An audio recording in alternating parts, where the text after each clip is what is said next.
Imagine walking into a solid stone structure. You clap your hands, and the sound travels through the building in a way that seems impossible. We easily notice the physical craftsmanship. Millions of people admire the carvings and symmetrical pillars, but there is an unseen layer of engineering that almost everyone walks right past. Inside these specific halls, a whisper becomes clearly audible dozens of meters away. A single hand clap travels extraordinary distances without losing its sharp edge, and a solitary chant can amplify until it fills an enormous chamber. Solid rock is incredibly dense, making it difficult to control how acoustic energy moves. Evidence suggests these structures weren't just accidental shapes. They were designed as functional sound machines. Modern concert halls require acoustic engineers. They rely on computer modeling, detailed sound simulations, and precise mathematical calculations to control how sound waves behave. Yet, visitors to ancient Indian temples frequently report similar precision. These dark, enclosed halls consistently produce prolonged, sustained reverberations and generate physical vibrations that you can actually feel through the solid stone. These builders worked centuries ago, long before laboratories or digital mapping existed. Shaping a physical space to behave with specific acoustic intent required a different kind of expertise.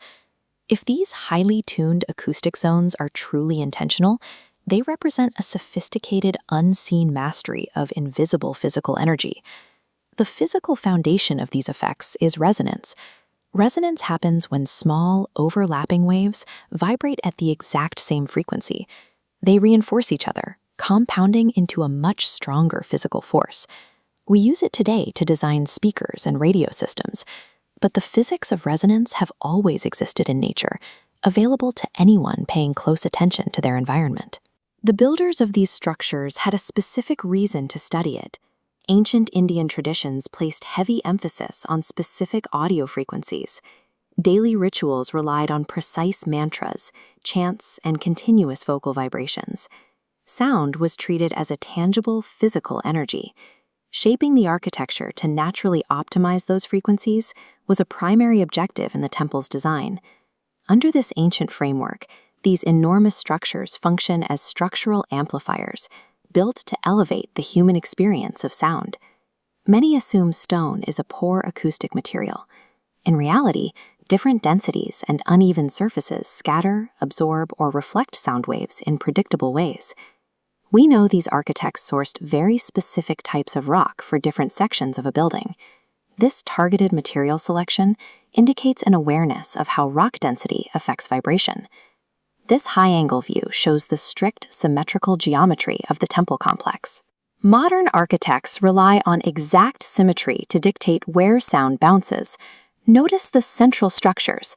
A sound wave generated here reflects evenly off parallel walls, focusing the energy instead of dissipating.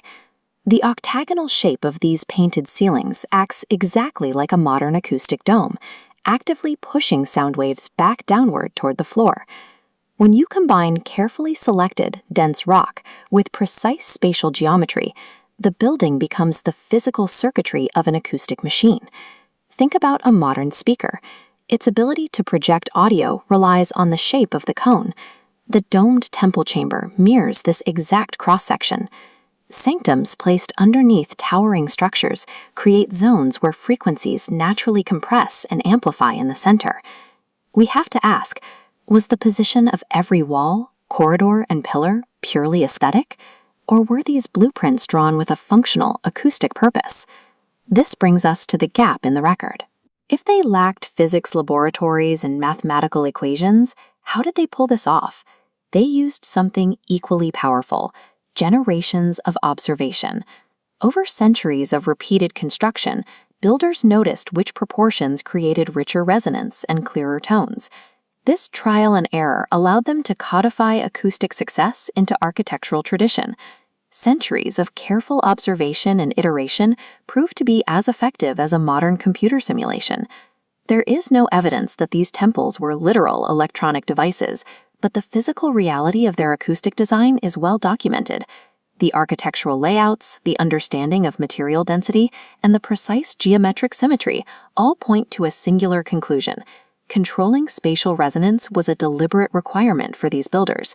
These ancient architects fused empirical observation and cultural tradition to manipulate the physical environment.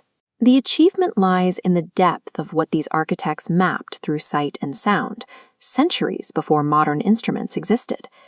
The next time you stand inside an ancient temple, don't just look at the walls. Listen to them. These spaces carry a legacy of human observation, carved into solid rock and woven into the air itself. If you enjoyed exploring this architectural mystery, please leave a like, share this video, and subscribe to Untold Indian Stories. Tell us, how do you define the engineering hidden in these stones? Until next time, keep questioning the impossible.